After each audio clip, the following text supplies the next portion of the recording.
reproche, c'est d'avoir des activités qui montrent en fait à l'enfant autre chose que juste l'écran, mais qui doit analyser, qui doit avoir une démarche réflexive autour et surtout derrière ce qu'il y a derrière l'écran. On va vraiment les mettre dans des situations où ils doivent se positionner, se questionner, faire des hypothèses. Est-ce que c'est possible, est-ce que c'est pas possible dans des situations problèmes qu'on leur donne. Dans cette activité-là, ils avaient ces images fake ou pas fake, enfin réelles, pas réelles, et ils devaient, par des arguments, les trier sur un tas qui est réel, avec des images qui leur paraissaient réelles, d'autres qui ne leur paraissaient pas réelles, pour pouvoir ensuite en discuter à l'intérieur du demi-groupe.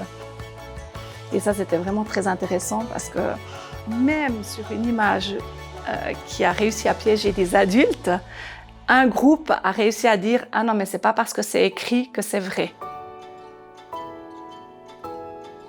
Tout ce qu'on voit sur l'Internet n'est pas vrai. Donc c'est important de savoir les images qui sont vraies et fausses.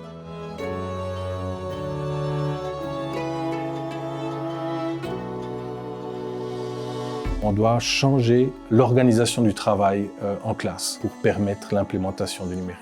On appelle ça des ateliers ou classes flexibles qui permet de moduler. La posture des enseignants change. On n'est plus en face, on est à côté.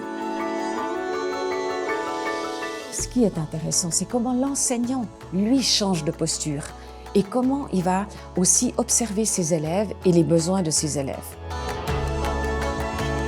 Nos enfants doivent pouvoir utiliser ces technologies, donc on doit leur apprendre à avoir un impact sur ce qu'on leur présente, qu'ils puissent poser des hypothèses, argumenter, anticiper, évaluer les affirmations qu'ils ont posées.